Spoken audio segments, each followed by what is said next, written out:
It's time for another edition of Out and About with Jamie Grout, and this is a best of Out and About with Jamie Grout with Grinnell College President Ann Harris. Boy, I had a great conversation with her a while back. She's a very impressive lady, and I think you'll find her to be very impressive also. If you haven't heard from Ann Harris before, the president of Grinnell College, I think you should listen to this best of edition of Out and About with Jamie Grout in just a couple of moments. But first, a word from our sponsor, Grinnell State Bank. They have 4 locations you should check out, and the folks at Grinnell State Bank love giving back at Grinnell State Bank, and one way they do that is through scholarships. Entrepreneurship is so important to them, and they're proud to fund a scholarship and business suite at the John Papajohn Entrepreneur Center at the University of Northern Iowa. And I'm sure they'll be giving out scholarships again this year. So if you want to know more about that, get a hold of the folks at Grinnell State Bank. It's time for another edition of Out and About with Jamie Grout, and this time around we're talking to Grinnell College President Ann Harris.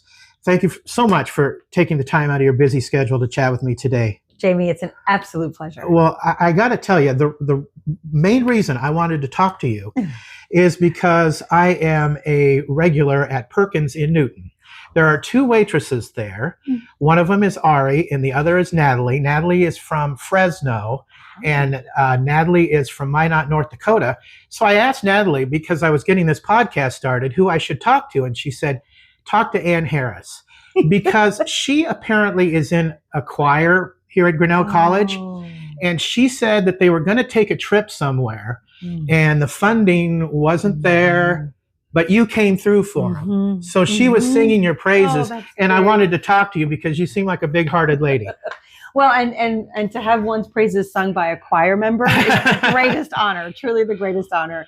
Yes, I think that ability to reach out to each other and to solve problems together, and then to look at long-term solutions. That was a short-term solution for the spring, and I was so happy it was able to work out. That's fantastic. Let's talk about your background a little bit and how you came to be president of Grinnell College. Oh, how marvelous. I started out as a faculty member. Taught for 20 years, various places in the Midwest, but most recently DePauw University with a W in Greencastle, Indiana. And then moved into administration quite suddenly. You had a president who said, this is what he said. He said, every time there's a problem, somebody sends you in there. So here's some things that you can deal with, all of academic affairs. And I found that I loved the administrative work. It's advocacy work. It's advocacy for education. And I've got a long history. If we want to talk about my, biographical background with my father and the GI Bill and so forth, I'm a real believer in the transformative power of education. So once you move into administration, you start to get noticed a lot more than when you're a faculty member. I was a faculty member in medieval art history. So I taught castles and cathedrals. Wow. But not a lot of people are recruiting for those, right? Huzzah! Huzzah! Oh, how marvelous. And actually, being a medievalist has informed a lot of my work in terms of thinking about what we value, what lasts over time, and so forth.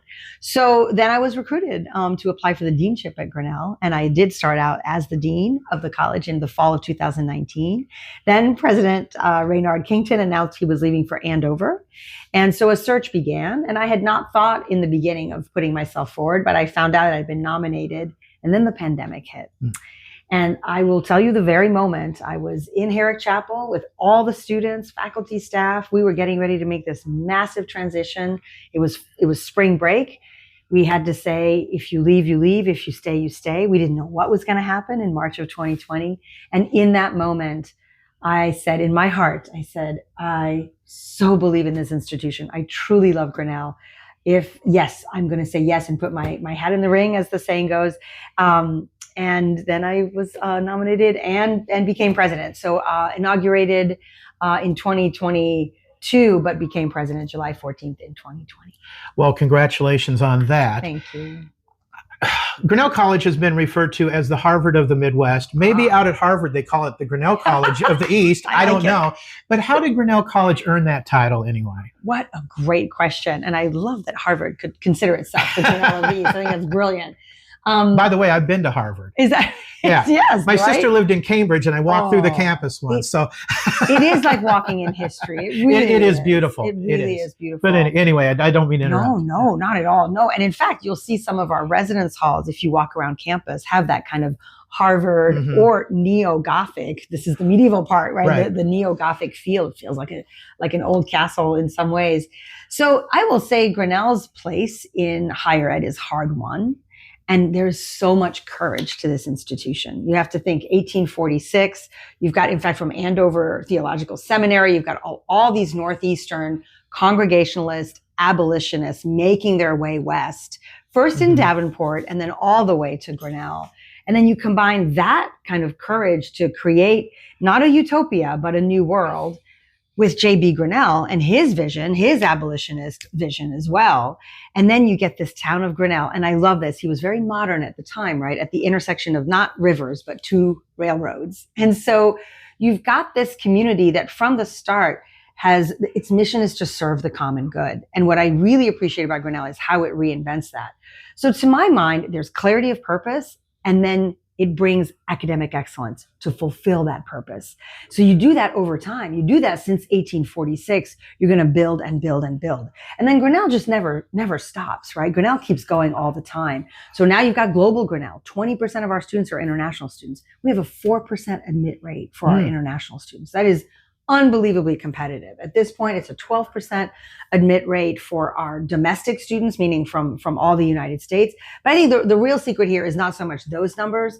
It's the fact that we have students this year from 47 of our 50 states. We're missing Wyoming, Delaware, and Vermont.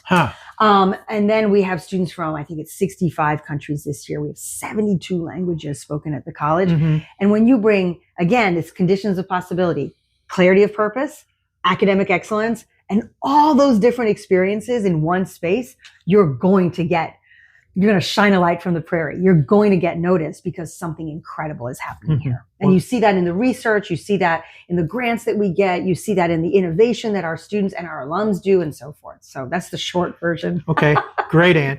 Now, getting back to the waitress friends of mine who go to Grinnell College, they came here on scholarship from Grinnell College. Yes. How many scholarships does Grinnell College usually give out every year? Ooh, 95% of our students receive some kind of financial aid. Okay. So, and our financial aid budget was $77 million this year. So Grinnell has long believed in college access, has a large number of first generation students. In fact, there's an organized group of FGLI, first generation low income. This is the industry name for students who are coming into a college setting for the first time in their family. And of that $77 million budget, 85% is for need-based aid. So this goes directly into families who could not otherwise afford Grinnell. And then 15%, a smaller, much smaller percentage, is for merit-based aid. So students who can afford Grinnell and who also receive merit to then come to the institution. Okay. So that's how we all come together. So it's 95% of our students, we have 1,700 students. So everyone is really invested in by the college. All right. Okay, let's talk about community support. Grinnell College, very involved in Grinnell and in surrounding towns and all over the nation as far as that's concerned. Yes. We share a name and so much more, right? I love that Grinnell College is in Grinnell, Iowa. I love that connection. And I will say from the fall of 19 and then spring of 2020, I remember doing a ribbon cutting with Rachel Kinnick, the Grinnell Area Chamber of Commerce. And we were sitting there with masks on outside, but we were still going to cut that ribbon together. So that's a ceremonial moment, but it really speaks to the interconnectedness. So the most palpable, visible way that you can see that is in what came to be called, before I even got here, came to be called the Zone of Confluence. It sounds almost like science fiction, but the Zone of Confluence is basically where college meets community. So here in town, it's right there on 6th Avenue, and then it goes into Broad and Main. And you see a great deal of investment from the college in the community directly. And then you've got several programs and actually a very big initiative that we're just starting now, actually that really kicked off yesterday in downtown. So the things like programs I want to cite are dining dollars. This is the ability for our students to apply their meal plans into downtown restaurants.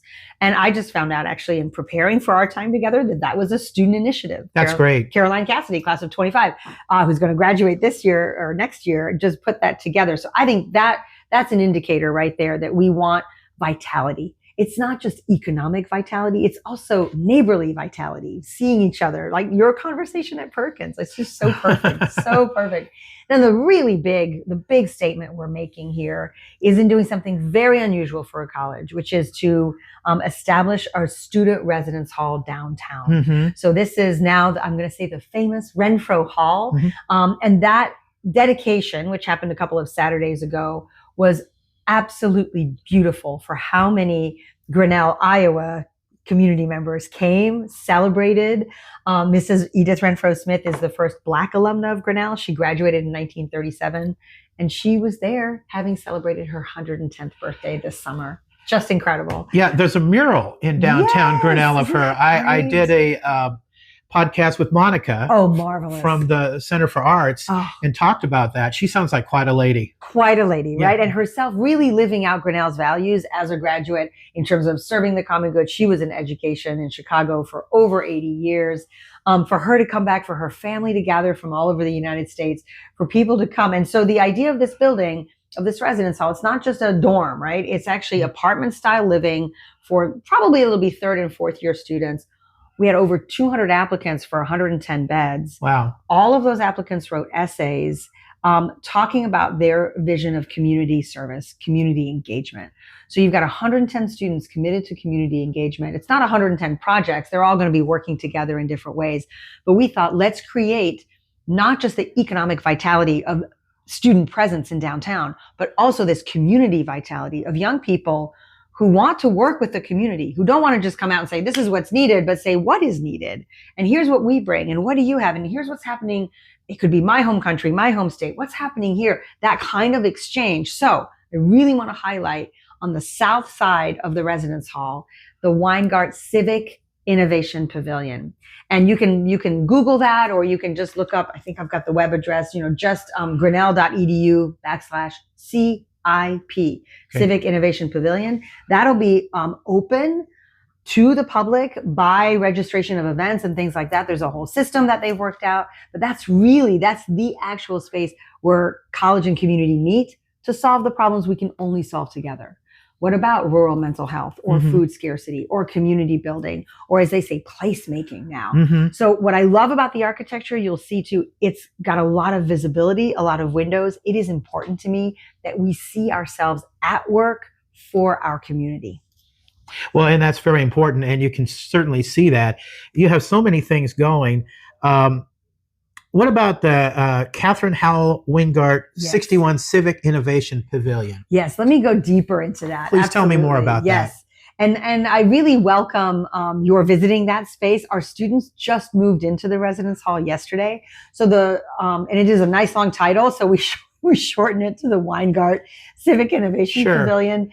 And it is going to be separate from the rest of the residence hall. So it's a Civic Innovation Pavilion within a residence hall. Weingart within Renfro is how we think of it. And the design for that space came from the architects coming to town as early as 2020, having multiple open sessions with Grinnell, Iowa community members. And one of the things that came up was, we wish there was a Central Park all year round. So Central Park is a vital heart of the Grinnell, Iowa community. Our bagpipe band plays there. Our concerts are there. The Homecoming King and Queen are announced there. I know. I just did a live stream of the Homecoming King and Queen ceremonies from down there. Isn't it crazy? Oh, it is fantastic. And I can't wait for Christmas to get here at Central Park. So you really understand it, right? Oh, yeah. That Central Park is vital, but we know at some point it gets too cold to do anything but Jingle Bell Holiday or anything like that. And then the winters are long, right? And we have students from everywhere, and people come to Grinnell from everywhere. So what is really unusual about this Civic Innovation Pavilion is that it actually thinks about the environment. It's not just a rectangular space with a bunch of chairs. It actually has this indoor garden that is supposed to bring warmth and some wintertime joy. It also brings springtime joy, but you can get that greenery elsewhere. And I learned a new word in all of this, biophilic, meaning, basically how we love nature and how nature loves us. And I'm pausing on this because it's to highlight the intentionality of that Weingart Civic Innovation Pavilion. It is where people are supposed to come together and feel cared for, where people are come together and feel curiosity, right? I mean, there are going to be all these beautiful indigenous plants to the region, right? Prairie plants and so forth that are going to be kept there. There's even just outside the pavilion, there's a 2-story green wall. And again, these things, they might sound decorative, but they set a tone. They set a mood. And that tone and that mood is, let's come together, let's gather, let's be well together. And then after that, I really didn't want to overscript the space. So it'll be up to the students and community members to say, are we going to talk about organizing a quilt show? Are we going to talk about doing a celebration? Are we going to talk about, as I mentioned, earlier, rural mental health? Are we going to talk about are we going to talk about voting, right? All these different issues. Build a Better Grinnell is this marvelous college and community partnership. I think it's over 17 organizations, including the college. And we got a big USDA grant to do it, which made me very, very proud. We were the only ones to get a rural placemaking grant to do Build a Better Grinnell. So that's civic planning for the community as well. So it's a site that is very clear in its welcome and then very open in its discussions and its conversations. It's a very experimental space. And tell us about bucket courses. Oh, aren't those great? Those are great. I know that the name I understand to mean. Yeah, where does that come from? I think the name definitely preceded me, but I think it's, before one kicks the proverbial bucket, one might want to explore these topics. So this is the Drake Family Community Library. It's an absolutely marvelous thing that we partner with. We have lots of different partnerships to make this happen as well. They're free educational programs. They're held Wednesdays from 10 to 11:30. They are open to all. There are delicious cookies and lemonade. And I gave one on medieval art. Oh, right. Okay. So that's what I used to teach. Sure. So I gave one on medieval art. We had a marvelous, marvelous time. I see that coming up on the 23rd, our vice president for admissions, Joe Bagnoli, will be talking about Grinnell College admissions, building success and shaping the future. And I think that's a great thing. That's an inside look in how college admissions work, which can be a little daunting, when we look at all these numbers and so forth and all the competition across the land. And then we have Dr. Paulson, Protecting Our Night's Sky. That'll be October 30th. It says details pending, so maybe more things are to come. But I think that's a real sign of, we like to celebrate together in Grinnell, Iowa. We like to think together, and I have seen us problem solve together. I mean, look at us during the pandemic, right? The partnership between the college and the hospital, the college and the city, of course, the city and it was just incredible. And let alone the derecho that also happened in 2020. So I'm glad you brought that up, because those bucket courses are a real sign of how we like to think together. And let me tell you, the questions from that audience are terrific. Right? People are eager to learn, and I always learn when I'm in those spaces. Actually, I can't wait to do another bucket course. Let's talk about extracurricular activities for Grinnell College. I hear much about your sports teams, and maybe we could talk about that and whatever else extracurricular wise we could discuss today. So one thing I want to establish is that all events, all extracurricular events, be those athletics, be those the arts, be those speakers, are all free and open to the public. Oh, that's great. So, and you never have to worry about parking. Yeah. Someone told me the other day, Grinnell College doesn't really charge for anything. No, I mean, that's a great thing about coming here. Yeah. And that's a commitment. That's a real commitment to the community. I think we're always working to open the doors, ever wider. So Tilly Woodard over in the Grinnell College Museum of Art, which is celebrating its 25th anniversary. I think that's terrific. She'll open the door. She's got lots and lots of school programs that come through there and so forth. So I would really highlight the Museum of Art. It's a good space to go. I don't know the schedule, but I believe it's at the noon hour. There's often yoga in the museum. I got to get over there someday. But then I'm glad you brought up our athletics team as well. That's always a vibrant, wonderful thing. And I will say, I meet all of our new employees who come at their orientation, and I'll say, come be a part of the joy of the college, right? I mean, a lot of the time we are busy understanding proteins and poetry and polling charts and so forth, all the academic work that we do. But there's nothing more joyful than watching students cheer each other on. That, to me, it revitalizes me, it replenishes me, applauding for students when they're singing, wishing them well, when they're going on their choir trips and so forth. So I will highlight that, yes, we're getting close to ending our football season. And then we're going to start our basketball season. Yeah. And they're fun to watch. I know. That's what I hear. Especially like from the 3-point range and all that. Man, fantastic. They have an excellent t-shirt. This is the men's basketball team who do train themselves very well to shoot those 3-pointers. And the t-shirt simply says 3 is greater than 2. Oh, I love it. But they have a really good time. And that, I think, I'm investing a good deal of my energies in promoting spectatorship. So just coming out, be we faculty or staff or students coming out and, again, cheering each other on. And the team's about 25% by the time they graduate, but 50% of our students, they're all involved in athletics, they're involved in the arts and so forth. Our theater program is phenomenal, very experimental, doing all sorts of new things. I went to a performance a couple of years ago where it was always an audience of 1. Oh, can you imagine? And so the play lasted about something like 7 minutes, and it was one person at a time that would go through. It was wild. It was so fascinating. Wow. Isn't that great? So they're always doing something new there. And then I would very much highlight our music program as well. Just beautiful space. And nothing lifts you like song. And I'll tell you a little something that happens at Grinnell that I just adore. The very last day of classes, so right before we start our exams, at noon, there is the Hallelujah Chorus that is sung in Bucksbaum, the open space in Bucksbaum. And everybody just hands out the music. It doesn't matter if you can sing or not. And then people bring out instruments, and it's hallelujah. It's the last day of classes. And it's so joyful. And there's wit in there, and there's just great. And then at the end, there's this rousing cheer. And then everybody wishes everybody else good luck on exams. Wow. And off we go. So what I would want your listeners to know is that everything is open. You can go to the Grinnell. If you Google Grinnell College calendar, you can see a listing every single day of all of our events. And I'm always gladdened when I see community members at our events. It's a great thing. And if a parent listening today is interested in sending their youngster to Grinnell College, yes, maybe looking into scholarships and whatnot, what steps do they need to take? So I would contact our admissions office. Very easy to find on our website. Very easy to explore all the different options. And that website again? Just Grinnell, GRINNELL.edu, Grinnell.edu. And you can start exploring, and you'll see Grinnell has, if these are Iowa parents, for example, lots of scholarships for Iowa students. We have something called the Founders Scholarship and so forth. Grinnell also meets 100% of demonstrated need. Very few institutions do that, meaning whatever the FAFSA forms, the government forms tell you you can afford, Grinnell will meet 100% of that. Wow. Need.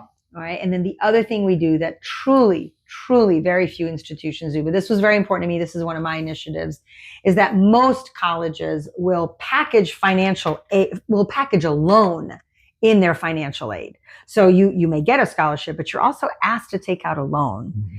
We are a no loan institution. Wow. So you do not have to take out a loan when you get financial aid from us.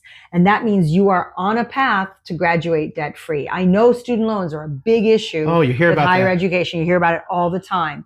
And so if a family takes out a loan, it is maybe there's something going on, buying a new house or something like that. And there's reasons to do that, but it is not because Grinnell College has asked you to take out a loan. We are a no loan institution. So this is really us using our resources for what we deeply believe in, which since 1846 has been college access, bringing people together from as many different places.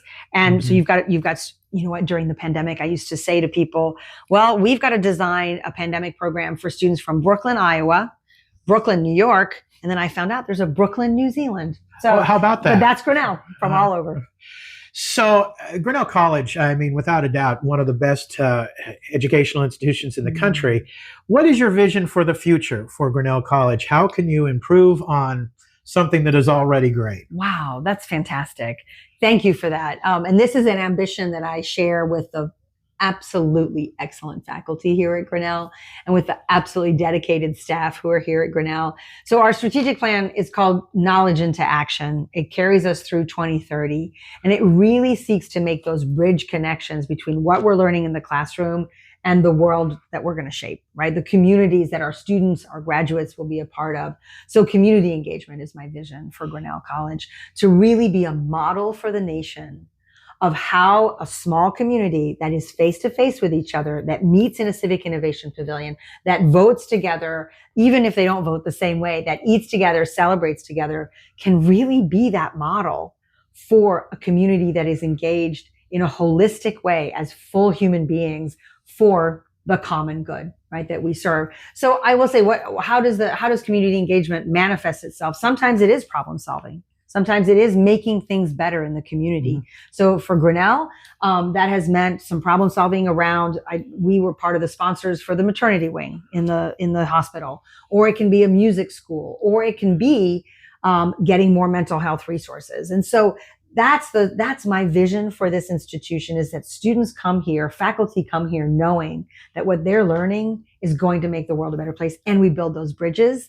The last thing I'll say on that is our students, of course, they take classes, but they take what they learn there out into their research, out into their global study. We send students all over the world, and we bring in students from all over the world, and also in their internships, and then, of course, in our community engagement programs. So that's my vision, that Grinnell makes the world a better place. You've had some famous people come here. I know one of Martin Luther King's daughters came to school here at Grinnell College. Wow. And you're going to have to help me with this. Okay. But he's a comedian, and he was on Jimmy Kimmel here maybe about a month ago, and he went to Grinnell College. Yes. And he's doing a stand-up tour, and he talked about doing his first stand-up at a coffee house in Grinnell, Iowa, when he was going to Grinnell College.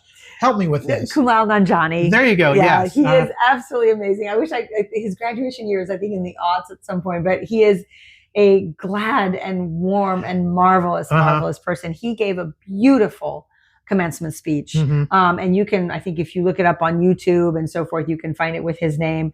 But he has this beautiful line where he says, "Before America was my home, Grinnell was my home." And so his own background, his own journey is just absolutely phenomenal. And then, you talk about putting good into the universe. And I think the Marvel Comics universe, right? I mean, he's a superhero at times as well. But just, I hope I got that right. If it's Marvel or the other franchise, but just somebody who shines a light, and you see that in so many of our Grinnell alums. But I would say he's, Gary Cooper is another alum for those who watched earlier movies as well. Okay. Yep. I don't know that he went all 4 years, but he's considered an alum, as many are. And if I ever watch High Noon, I will think of Grinnell College. Perfect. Well, and then I really do also want to highlight Herbie Hancock, the famous jazz musician who came to Grinnell because of Mrs. Edith Renfro Smith. She was in the same Chicago neighborhood that they lived in, and she said, you should think about this marvelous place. So every time I hear Cantaloupe Island, which I recommend to listen, my heart gladdens every time. As we get ready to wrap up our talk today, what makes you most proud to be president of Grinnell College? Oh, wow. The people. The people that makes me most proud. The marvel of so many, and I'm going to say courageous people coming here. Grinnell is off the beaten path, right? We are right up there in our rankings and our prowess. We are right up there with the most praised schools of the Northeast, which is, the Harvards and so forth. We really are right up there with them. But we're out here doing this work in community in Grinnell, Iowa. So I am proud of the people. If you're at Grinnell, you've already shown the courage of your convictions to come to a place, not because of its prestige, but because of what it stands for. And you bring your experiences, your passions, your ambitions, and we see it every single day. We see it in the programs you and I have talked about today. We see it every time there's an artistic or athletic event. But that is what makes me most proud. That is why I will so often walk around campus. That is my why, are the people. That's great. Anything else you want to add before we wrap up today, Ann? Just how very glad I am that you and I had this conversation. Yes. How very glad I am for the media to connect us all. You bet. are a community builder, so it's just my thanks. Well, thank you very much. Our interview guest has been the president of Grinnell College, Ann Harris, on Out and About with Jamie Grout. You can catch the video of this, the shortcast, a 5-minute shortcast on outandaboutwithjamiegrout.com. Until next time, out is out. See ya.